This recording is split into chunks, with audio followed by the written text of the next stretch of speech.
Au nom de Dieu, le clément, le miséricordieux. Ô Allah, passe tes salutations et ta bénédiction sur notre prophète Mohammed sallallahu alayhi wa sallam. Allah le Très-Haut a dit, nous l'avons révélé pendant la nuit du destin. Allah a loué cette nuit, la nuit du destin. Il l'a glorifiée et l'a honorée en révélant sa parole à sa meilleure des créatures. Puis, il a posé une question à laquelle il ne s'attendait pas à recevoir une réponse. Mais il l'a posée pour attirer notre attention et stimuler notre ambition. Il a dit, et qui te dira ce qui est la nuit de destin? C'est-à-dire, comprenez-vous la valeur de la nuit du destin?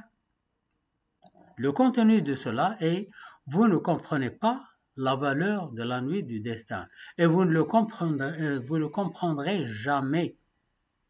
Parce que si vous compreniez sa valeur, vous ne dormirez pas pendant les 10 derniers jours de Ramadan où se trouve cette nuit. Vous pourriez dire qu'il est impossible pour une personne de rester 10 jours et nuit sans dormir. La réponse est celui qui craint l'enfer éternel, dort-il? Et celui qui aspire le paradis éternel, dort-il? Nous dormons parce que nous ne concevons pas la réalité du paradis et de l'enfer.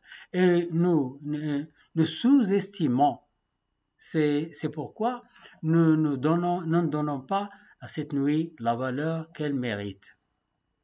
C'est une nuit pleine de bénédictions, où les bénédictions descendent, où la terre est remplie d'anges, où les péchés sont pardonnés et où les bénédictions sont distribuées. Allah subhanahu wa ta'ala dit, nous l'avons certes révélé pendant une nuit bénie, car nous étions en avertisseur. Puis il a dit, la nuit du destin est meilleure que 1000 mois. Ce n'est pas en termes de nombre de mois, comme si Allah le Très-Haut disait à chacun, la nuit du destin est meilleure que toute la vie. Elle est meilleure que 1000 mois, veut dire elle est meilleure que toute la vie. Peu importe l'âge de la personne. Combien de temps vit un être humain? 60, 70, 80, 100? Cette nuit est meilleure que toutes les années de ta vie. Il y a deux choses dans ce monde qui n'ont pas d'égal et qu'il est incorrect de comparer à quoi que ce soit. La première est le Saint Coran. Il n'a pas d'égal, car c'est la parole du Seigneur des mondes. Et la nuit du destin n'a pas d'égal, car Allah l'a exalté, l'a élevé en dignité et l'a honoré par la révélation de sa parole qui n'a pas d'égal. Le prophète sallallahu alayhi wa sallam a dit, celui qui veille la nuit du destin avec foi et espoir, ses péchés passés seront pardonnés.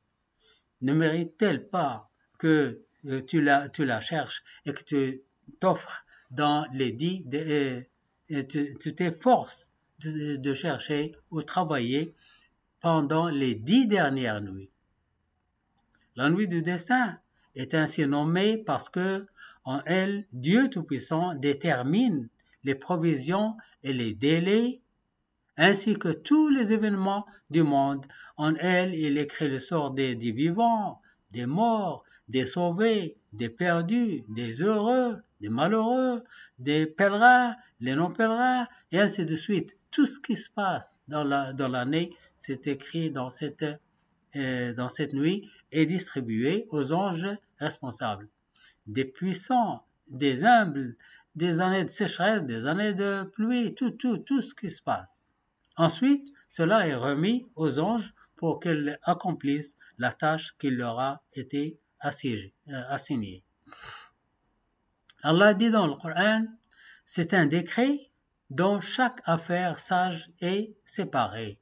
Cela fait référence à la détermination annuelle et à la détermination spécifique, tandis que la détermination générale, elle a été faite par Allah subhanahu wa ta'ala avant la création des cieux et la terre, il y a 50 000 ans, comme mentionné dans les hadiths authentiques.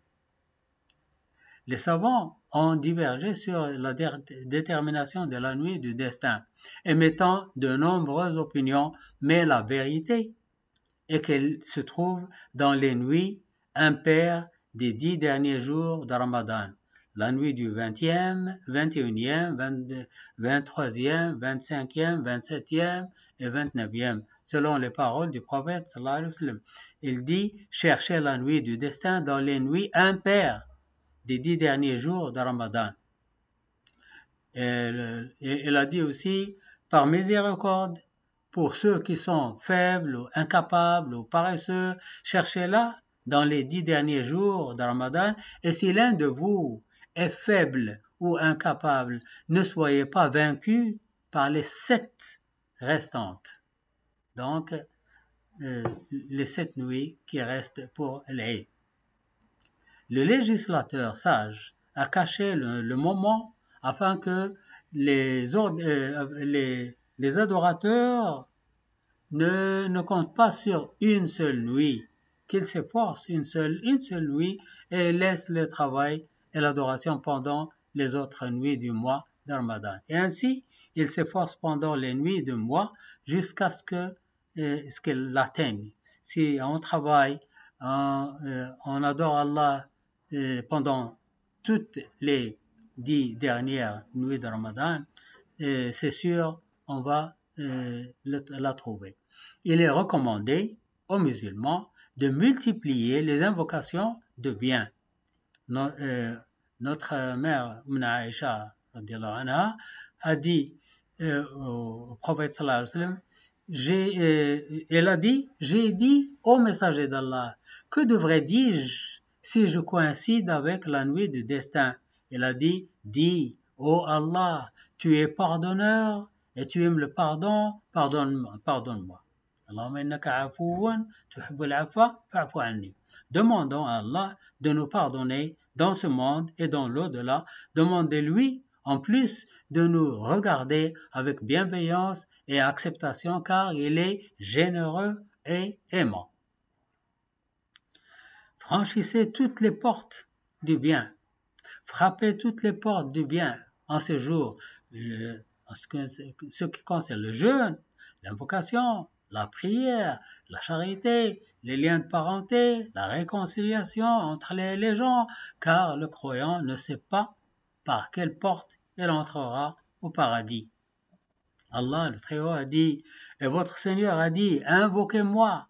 Je vous répondrai, ceux qui s'enflent d'orgueil devant mon culte entreront en enfer humiliés. Le Ramadan est le maître des mois. Et c'est en lui que s'épanouit le meilleur des cultes, le culte de l'invocation. Le messager d'Allah dit, l'invocation, c'est le culte. Car celui qui invoque Allah le fait lorsque tout espoir en autre que lui s'est tari. Et c'est là la véritable essence de la foi et de la sincérité, et il n'y a pas de culte supérieur à cela. Le prophète sallallahu alayhi wa sallam a dit, ne vous découragez pas dans l'invocation, car personne ne sera découragé dans l'invocation. Lorsque Dieu permet à un serviteur d'invoquer, il lui ouvre la porte de la réponse par la miséricorde. Et Dieu Tout-Puissant se met en colère si le serviteur abandonne sa demande. Que chacun de vous demande à son Seigneur jusqu'à la lierre de sa sandale, si elle se rompt, ou jusqu'au sel de la nourriture. Le sel, quand il manque à la maison, demande, oh Seigneur, nous n'avons pas de sel. Car Dieu aime qu'on lui demande et il aime le serviteur insistant. Le messager de Dieu, sallallahu alayhi wa sallam, a dit, l'invocation est l'âme du croyant, le pilier de la religion et la lumière des cieux et de la terre. L'invocation est l'arme du croyant, le pilier de la religion et la lumière des cieux et de la terre. Imam Ali, que Dieu l'a agréé, a dit « Dieu n'ouvrait pas la porte de la prière et fermerait celle de la réponse. » Alors qu'il dit « Et votre Seigneur dit, invoquez-moi et je vous répondrai. » Et Dieu n'ouvre pas la porte du repentir et ferme celle de la miséricorde et du pardon, car il dit « Et c'est lui qui accepte le repentir et ses serviteurs de ses serviteurs et pardonne les malfaits et sait ce que vous faites. » Et Dieu n'ouvrait pas la porte de la gratitude et fermerait celle de l'augmentation, car il dit « Si vous êtes reconnaissant, je vous donnerai davantage. » Et Dieu n'ouvrait pas la porte de la confiance en lui sans donner une issue à celui qui se confie en lui, car il dit « Et quiconque craint Allah, il lui fera une issue et lui accordera des moyens de subsistance qu'il n'a pas imaginé. Et quiconque place sa confiance en Allah, il lui suffit. » Et si nous revenons au Saint-Coran, nous trouvons que la plupart des prières sont impossibles. Dans le Coran, la plupart des prières sont impossibles. Nuh a dit « Oh mon Seigneur, je suis vaincu, viens à mon aide. » Alors, le désert aride est devenu une mer dont les vagues ont couvert les montagnes. Zacharia, un vieil homme dont les cheveux ont blanchi et le dos s'est courbé, était sans enfant et sa femme ne pouvait pas avoir d'enfant quand elle était jeune et forte. C'est un problème pour beaucoup de gens à qui Dieu n'a pas donné d'enfant. Zacharia s'est trouvé vers Dieu et il dit « Oh mon Seigneur, ne me laisse pas seul. » Dieu a répondu à sa prière, lui a donné un enfant et l'a nommé pour lui en signe de faveur. Ayoub est devenu faible comme un oiseau. Il a dit « Oh mon Seigneur, le malheur m'a touché et tu es le plus miséricordieux des miséricordieux.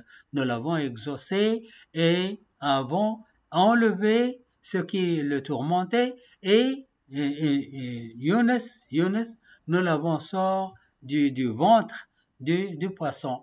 S'il n'avait pas été parmi ceux qui glorifient Allah, il serait resté dans son ventre jusqu'au jour de la résurrection. Condition et étiquette de la réponse. La condition pour être sûr de la réponse de vos invocations, mangez ce qui est licite. Le prophète sallallahu alayhi wa sallam a dit à Saad ibn Abi Waqqas, ô Saad, purifie ta nourriture et tes prières seront exaucées. Et cela ne s'applique pas seulement à Saad, mais à tout le monde, tous les musulmans. Deuxièmement, la certitude de l'exaucement, c'est-à-dire la confiance en Allah. Imam Ali a également dit il y a 4 conditions pour la prière. Premièrement, avoir l'intention. Deuxièmement, la sincérité du cœur. Troisièmement, connaître celui que l'on s'adresse, c'est-à-dire à Allah. Et quatrièmement, être juste dans la demande. Il est rapporté par Moussa, paix sur lui, il a vu un homme prosterné devant Allah en suppliant et il a dit « Ô Seigneur, Moussa a dit « Ô Seigneur, si ce serviteur avait besoin de moi, je l'aurais aidé. » Dieu lui a révélé « Ô Moussa, il m'invoque alors que son cœur est préoccupé par son troupeau. Qu'il vienne tout entier vers moi. » Donc, si tu as besoin de quelque chose et tu veux demander à Allah, viens entier. Pas on pense à autre chose et on demande à Allah non, demandez, c'est-à-dire concentrez-vous dans la